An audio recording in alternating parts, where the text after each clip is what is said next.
The most talked about possible pre-election coalition agreement ahead of the forthcoming general election is the TNA-URP deal. Yeah, thank you to the mic.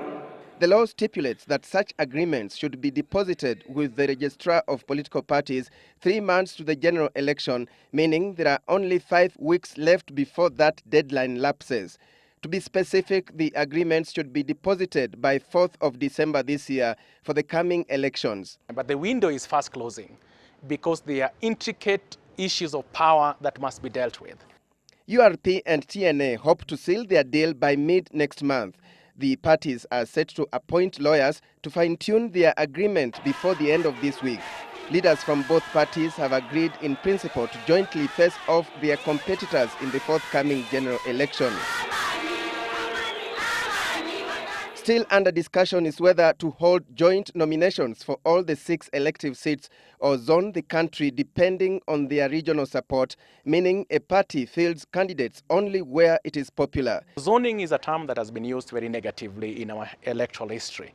But if the intention is to target and map geographically for the purposes of wielding or winning substantial seats of votes in those areas, in that positive sense, it is not negative.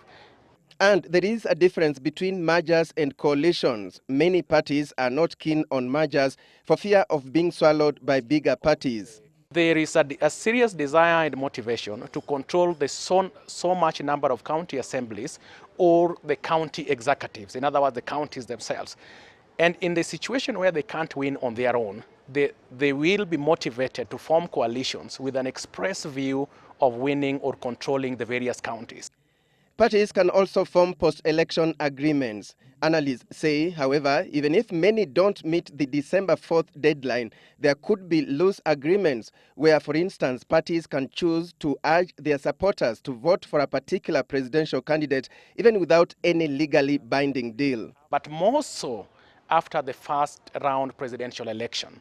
In that situation, you can bet the time is so short that parties will not seek to formalize their negotiation in a coalition document. So far, one of the non-pre-election agreements is that between TNA and PNU, where PNU has agreed not to field candidates, meaning any PNU aspirant has to vie for a TNA ticket.